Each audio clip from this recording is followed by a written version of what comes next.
Époque charmante où s'ouvrait le premier métro, où l'exposition universelle annonçait un siècle de progrès. Le pain n'était pas cher et les omnibus peu à peu s'estompaient derrière les taximètres automobiles. Sarah Bernard triomphait, incomparable Marguerite Gauthier. La Belle Otero faisait les beaux soirs d'une si belle époque, tandis que le toupet de Mayol et le képi de Paulin enchantaient le boulevard, et ce bon monsieur Frière installait à l'Élysée sa harpe et sa lavalière. Toutefois, la vie se compliquait un peu.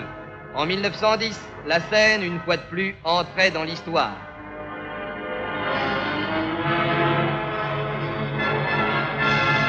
Le Kaiser, de son côté, parlait d'y entrer dans l'histoire. Et l'histoire des grèves générales commençait. En somme, ça n'allait pas si bien. Au début du XXe siècle, l'activité commerciale et artisanale bat son plein au cœur des grandes villes, à Paris en particulier.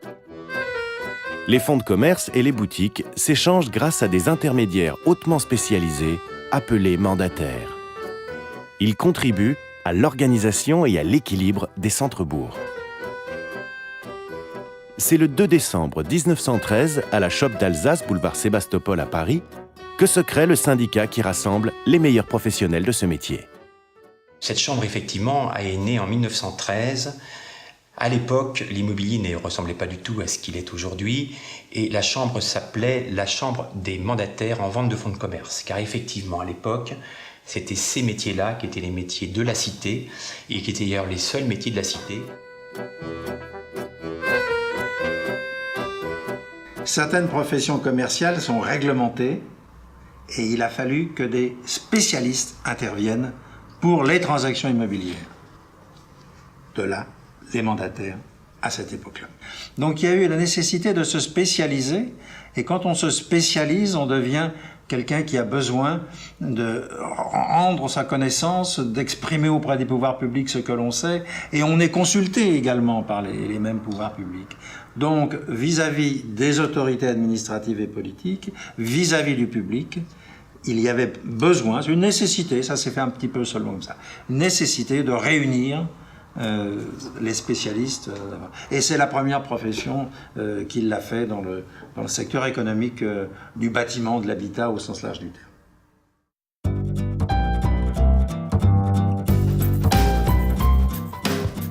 Pendant cette période, le nombre d'adhérents a augmenté de 500%.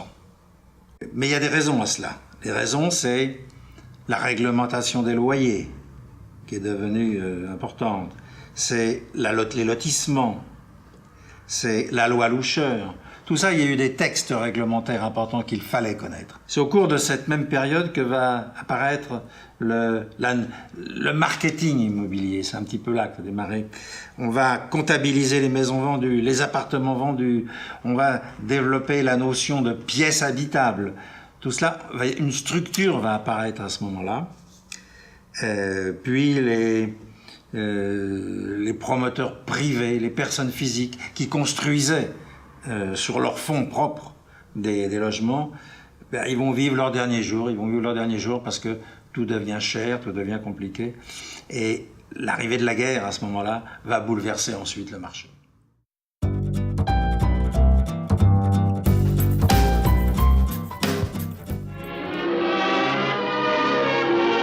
Les ruines accumulées par la guerre ont aggravé encore le problème.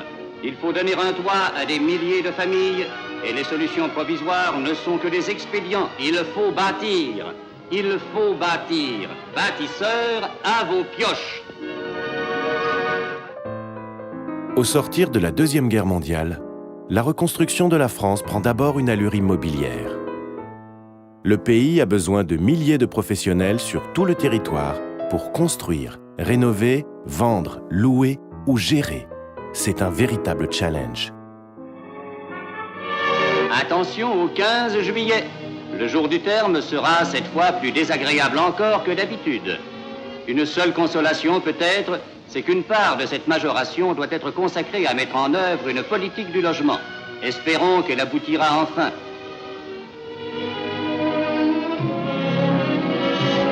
Les spectacles des quartiers tristes, de ces rues à taudis et à tuberculose qui ne peuvent conduire qu'à l'hôpital ou au cimetière, doivent disparaître.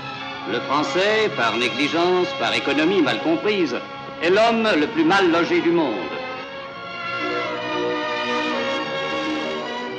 C'est dans ce contexte que les professionnels du secteur décident de se constituer en une organisation nationale.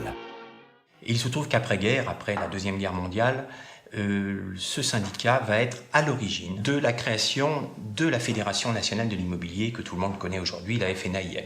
Et en 1965 se crée la Caisse de garantie, puisqu'effectivement, à l'époque, il y a eu besoin, les métiers ont eu besoin de porter des garanties financières à leurs clients. Il y a eu la multiplication des activités, puis la nécessité d'apporter au public quelque chose qui soit solide, qui ne soit pas seulement une négociation. Donc la Caisse de garantie a joué là un rôle important. Elle est née sur la côte d'Azur. Elle s'est ensuite répandue extrêmement vite sur toute la France. La première dénomination de la Caisse de garantie, qui s'est appelée Caisse de garantie de la Fédération nationale des agents immobiliers, est mandataire en vente de fonds de commerce. D'où l'importance qui a été, à l'époque, attribuée à ces fameux mandataires.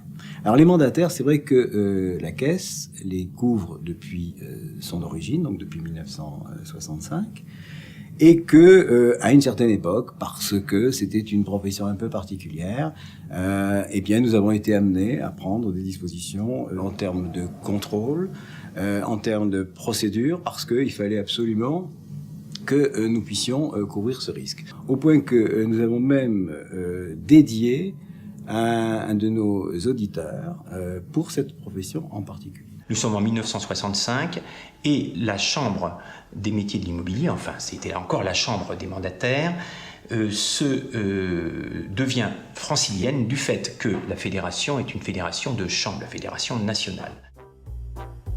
Baby boom, exode rural, vague d'immigration, le pays doit faire face à des besoins quantitatifs en logement considérables. L'État s'engage dans une politique vigoureuse de soutien au logement. La France invente les grands ensembles et les villes nouvelles. C'est aussi une période qui a été marquée par les aides de l'État, les aides à la construction. L'État a beaucoup aidé la construction à ce moment-là. Et puis il y a eu cette prise de conscience qu'il fallait loger l'innombrable, comme je dis. C'est-à-dire qu'il fallait loger des gens. Nous sommes là dans les années 60-65. Il a fallu vraiment là faire un très gros effort. Et puis il y avait encore à l'époque beaucoup d'arrangements. Quand on voulait louer un appartement, on s'arrangeait. Bon, tout ça, ça devait disparaître et ça disparaît. Les créations d'entreprises immobilières se multiplient, créant la nécessité de réguler les activités et de normaliser les pratiques professionnelles. La Caisse de garantie de la FNAIM inspire peu de temps après le législateur. Une loi de police voit le jour à l'initiative du député Hoguet. Cette réunion, organisée par la Fédération nationale des agents immobiliers et mandataires en vente de fonds de commerce, la FNAIM, avait particulièrement pour but d'informer les professionnels que nous sommes, syndiqués et non syndiqués, de ce que va être la nouvelle réglementation découlant de la loi Hoguet de janvier 1970. C'est la première fois que tous les professionnels, agents immobiliers et administrateurs de biens rentrent dans un cadre. C'est un cadre législatif, ça n'est pas un cadre corporatif, mais c'est déjà une première chose très importante. La seconde, c'est que dans l'avenir, la pratique de tous les jours du décret montrera dans quelle position il faudrait éventuellement changer quoi que ce soit, mais en fait, le principe étant reconnu, premièrement, de la qualification professionnelle, deuxièmement, de la responsabilité civile professionnelle, et finalement, de la garantie des fonds, sont trois choses qu'on apporte au public et que notre fédération FNAIM a fait marcher déjà depuis 15 ans. Il y avait une volonté de construire, une volonté de négocier, une volonté d'acheter et de vendre que l'on ne retrouvera pas un peu plus tard.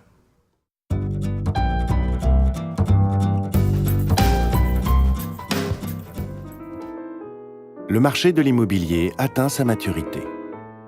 Les pouvoirs publics y portent une attention particulière. Les réglementations pour les logements, comme pour les bureaux, foisonnent. L'État imagine des produits de financement spécifiques pour aider les ménages. Il a aussi à cœur de protéger le consommateur. Il y a eu des lois, des règlements à n'en plus finir, dont certains d'ailleurs ont à tort opposé le neuf et l'ancien. Alors il y en a eu qui ont été très, très bénéfiques pour les acquéreurs. La loi Mengri pour le financement, la loi Carrez pour les surfaces, la loi Hertz pour le crédit. Et puis le prêt à 0%, le prêt à taux 0%, tout ça, ça a été très bien. Ça a été très bien. Mais tout ce qui était mis en place là pour dynamiser ce marché, eh bien, ça s'est trouvé un peu bouleversé, gêné à cause de la hausse des prix. Il y a une hausse des prix qui est intervenue, qui a un petit peu dépassé les possibilités des gens. Et puis, comme tout marchait bien, ben, les vendeurs, ils montaient les prix. Et les agents immobiliers avaient beau dire stop, faut pas monter. Ils montaient quand même et ils exigeaient. Une enquête de conjoncture réalisée sur le marché national des fonds de commerce vient d'être réalisée dans 16 villes de France, dont Bordeaux, Biarritz et Pau. Principale conclusion de cette enquête, à l'exception de la région parisienne, les professionnels de la vente fonds de commerce parlent d'un marché difficile. C'est à Bordeaux que la crise paraît le plus marquée. Les locations en vue de la création d'un commerce ont légèrement ralenti ces 6 derniers mois, tout comme les achats de fonds de commerce, et la demande à Bordeaux est aujourd'hui inférieure à l'offre. De ce fait, depuis 6 mois, les professionnels constatent une baisse générale des prix. On paie 3 000 francs... Si les métiers de l'immobilier résidentiel sont florissants, le secteur des ventes de fonds de commerce et d'entreprises se réorganise. Les conseils en immobilier d'entreprise apparaissent à côté des mandataires. Les prix ont baissé. En 1982, sous l'effet du président Pilorge, la Chambre devient la Chambre des conseils en transactions commerciales de Paris et de la région parisienne. En 1913, la Chambre était la Chambre des mandataires en vente de fonds de commerce. Ça, c'est le départ. Et puis, moi, j'ai tenu à l'élargir en lui donnant un sens un peu nouveau, si vous voulez. Celui d'être une chambre, non pas pluridisciplinaire, mais une chambre plus élargie, qui ne s'arrêtait pas seulement aux mandataires en vente de fonds de commerce, mais à l'immobilier au sens plus large, qui comprenait aussi les administrateurs de biens. C'était là la nouveauté, si vous voulez, de l'époque. Il a fallu qu'on se rapproche les uns des autres, qu'on ne reste pas en vase clos uniquement dans nos spécialités. Il a fallu qu'on évolue. Et on a fait cette évolution qui était indispensable, qui amène, si vous voulez, un profond renouvellement, si vous voulez, de nos bases, toujours avec un sens de l'humanisme, mais sur de nouvelles bases.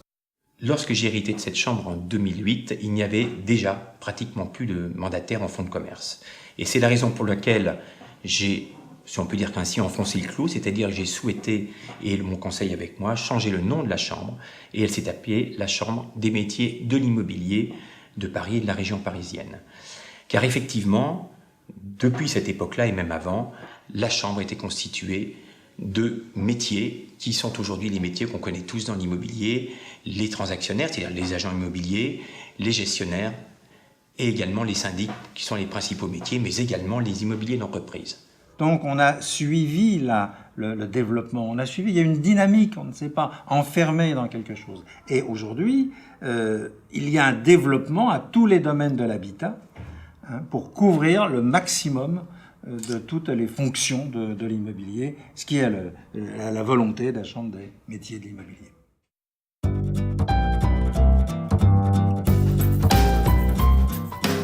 Au-delà des aspects techniques de la profession, vous doutez bien qui sont nécessaires sur le plan juridique, sur le plan financier et aussi avec un sens commercial développé, la première qualité pour un mandataire, c'est sa qualité d'écoute par rapport à la personne qu'il a en face de lui, et notamment au départ au niveau du vendeur.